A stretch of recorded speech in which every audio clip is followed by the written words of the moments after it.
야당 쪽 민주당 얘기 해보겠습니다.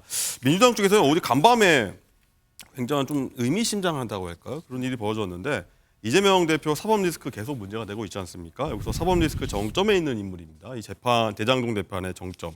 유동규 전 성남도시개발본부장이 어젯밤 교통사고를 당했습니다. 뭐 트럭에 이제 치여서 차가 이제 180도 돌아갔다고 해서 병원에 가서 뭐 머리 CT도 찍었다고 하는데 설주환 부원장님, 네. 지금 이분 유동규 씨 지금 상태가 어떤가요? 네, 뭐 보니까 뭐 퇴원을 하신 것 같아요. 일단 입원을 할 정도는 아니고 일단 검사를 마친 이후에 기가 조치를 된 것 같고요. 이제 상황을 보면서 오늘 보니까 원래 예정돼 있던 유튜브 방송이 있는데 그것도 네. 이제 상황을 보면서 유튜브 방송 출연 여부를 결정한다고 합니다. 오후에 아마 그 유튜브 방송이 라이브로 되는 것 같은데 아마 나오시게 된다면 이제 본인의 어떤 뭐 상태라든지 이런 걸 설명할 수 있을 것 같고요. 네. 뭐 보도된 바로는 뭐 거기에 고의적인 사고는 아니었다. 어떤 그런 내용으로 경찰 조사 결과가 1차적으로 나온 것 같고요. 뭐 대리운전을 하고 가다가 그 사고가 그렇죠. 났다고 그러니까 하더라고요. 그 유동규 씨 차량은 대리운전 기사분이 이게 운전을 하고 있었고 네. 그 추돌을 한 그 트럭 5톤 트럭 같은 경우에도 뭐 그 5톤 트럭 기사가 뭐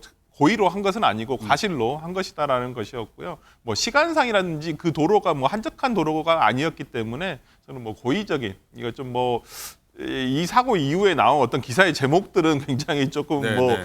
이게 뭐 이런 영화 같은 일이 있을 수 있나 이러는 거였는데 단순 접촉 사고는 아니었더라고요. 근데. 예, 뭐 그 정도의 뭐 어떤 뭐 유동규 씨를 해하기 위한 그런 것은 아니었었고 단순한 어떤 교통 사고로 좀 볼 수 있는 것 같습니다. 사실 이 사건 보면은 굉장히 이제 재판 관련된 분들이 좀 극단적인 선택하신 분들도 몇 분이 계셔서 이거 또 어떤 일이 벌어졌던 거 아니야라고 사실 많은 분들이 좀 의심 뭐 이런 추측을 해서 좀 관심이 잃었던 것 같은데 그건 좀 아니라고 좀 네, 얘기가 나온 네, 것 같긴 한데 원장님은 이거는 어떻게 보셨어요?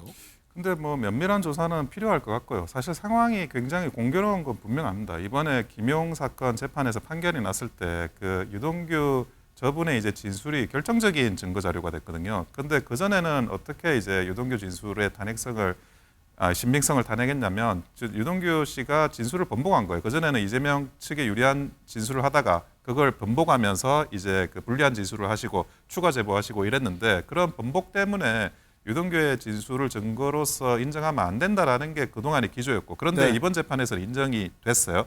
그리고 이제 그 관련해서 그러면 최근에 이제 정진상 측 변호사도 그 유동규 씨하고 굉장히 그 법정에서 말싸움을 좀 했었거든요. 그게 무슨 말이냐? 유동규 씨의 증인이 이제는 굉장히 중요한 증인이 돼가고 있습니다. 네. 그런 상황에서 이런 교통사고가 난 건데 조사는 철저하게 했으면 좋겠습니다. 네. 일단 그리고 8일하고 이제 12일 이재명 대표 재판 증인으로 출석할 예정이라는 걸로 알려졌거든요.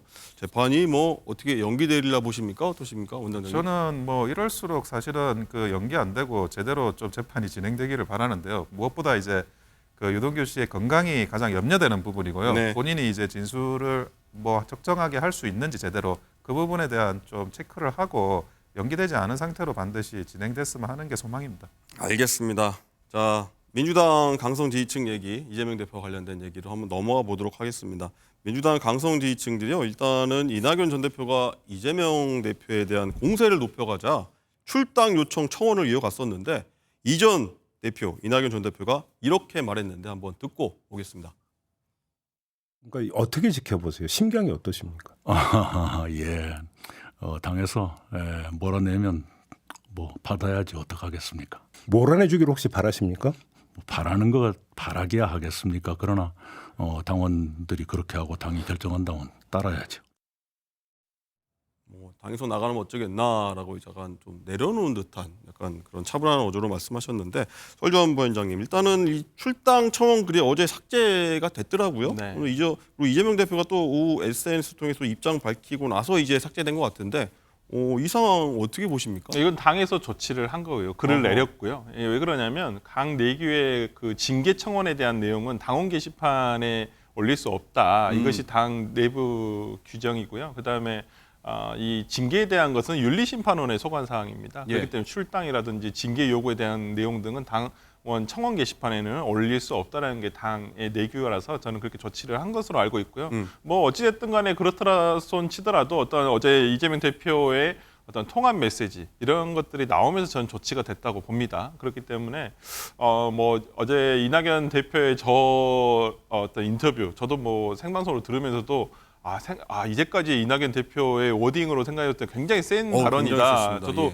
네, 뭐 탈당을 생각하시는 건 아닌가라는 생각을 했지만은 뭐 후속으로 나온 인터뷰 내용을 보면 탈당까지는 아니다. 본인이 그렇게 밝히시고 계시기 때문에 저는 뭐 이낙연 대표에 대한 어떤 탈당이라기보다는 당내에 이런 목소리가 있으니 어떤 그 이재명 대표에게 어떤 이런 목소리들이 반영될 수 있도록 아니면 이런 목소리를 들을 수 있는 자리를 한번 만들어 보자라는 메시지로 저는 보고요. 이재명 대표께서 뭐 이낙연 전 대표 그다음에 뭐 정세균 전 총리, 네. 김부겸 전 총리에 대해서 어찌 보면 당의 고문들 아니시겠습니까? 이 문재인 정부 때 다 그럼요. 총리 지냈던 그렇기 분들이죠. 세 때문에 분. 이분들의 또 지혜를 또 빌려야 되는 순간이 올 수도 있습니다. 그렇기 때문에 어떤 정치적인 경쟁자로 생각할 것이 아니라 당의 총선의 승리를 위해서 정말 힘을 합해야 한다는 생각으로 저는 이재명 대표께서 이분들에 대한 어떠한 애우라든지 어떤 자리를 이렇게 마련해 주셨으면 좋겠다 생각합니다.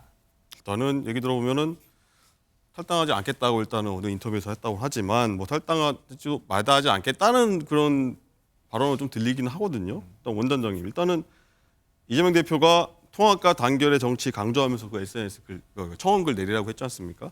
일단은 그래도 이낙연 전 대표 끌어안게 나섰다고 봐야 되나, 뭐 액션으로 봐야 되나요? 아니면 뭐 다른 의도가 있다고 봐야 될까요? 저는 뭐 액션이라도 헐리우드 액션이 아닌가 그렇게 생각을 헐리우드 합니다. 액션. 예, 왜냐하면 이재명 대표는 그 이낙연 전 대표를 끌어안을 실익이 없어요. 오히려 그게 불이익해요.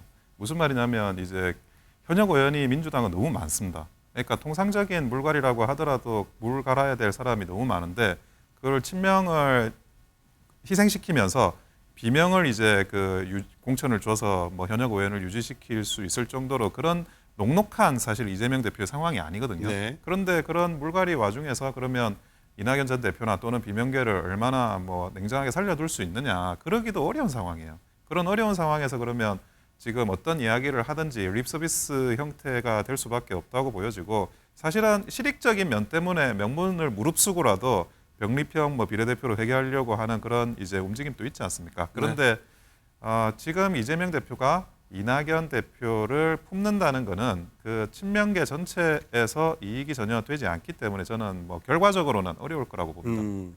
일단은 원장님께서는 부정적으로 굉장히 보시는데 결국에는 그러면 이 원장님 의견대로라면은 이낙연 대표가 창당 수순 밟은 거 아니냐 이렇게 좀 이런 의견이신 것 같은데 일단 이낙연 전 대표가 김종인 전 비대위원장 만났고요. 그리고 김부겸, 정세균 총리 아까 얘기하셨는데 이 세 분의 총리를 만나면서 의견도 구하고 민주당에 좀 위기가 온 거 아니냐 공감대 형성했다고 하지 않습니까? 창당 준비 들어간다고 보는 안 보세요? 저는 예. 모르겠습니다. 제가 여의도 정가에서 이렇게 창당에 대해서 준비하시는 분들 얘기도 이렇게 간혹 듣기는 하는데 예.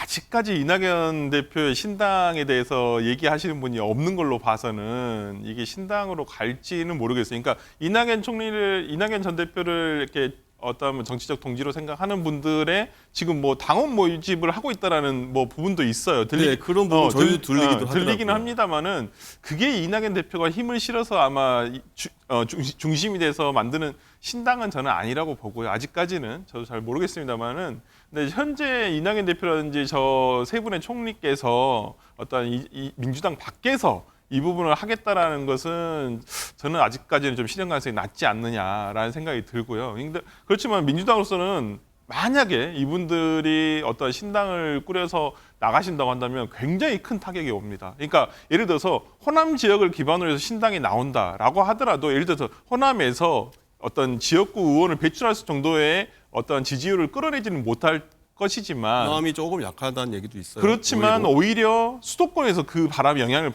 받아버린다면 수도권에서 예를 들어서 어부지리로서 국민의힘에 의석수를 줄 수도 있거든요. 정말 이 수도권에서는 2, 3% 차이 적게는 거기에 따라서 표가 바뀌는 경우가 있어요. 의석수가. 그렇기 때문에 저는 어떻게 해서든지 간에 민주당에서는 지금 저 세 분의 총리분을 모시고 내년 선거에 임할 수 있는 방향을 가져야 되지 않을까 싶습니다. 알겠습니다. 이낙연 신당 그리고 다른 신당들 뭐 얘기 나오는데 어떻게 될지 한번 저희가 한번 지켜보도록 하겠습니다. 자, 오늘 말씀 여기까지 듣겠고요. 오늘 프레스룸 라이브는 여기서 마치겠습니다. 저희는 내일 오전 10시 30분에 다시 찾아뵙도록 하겠습니다. 고맙습니다.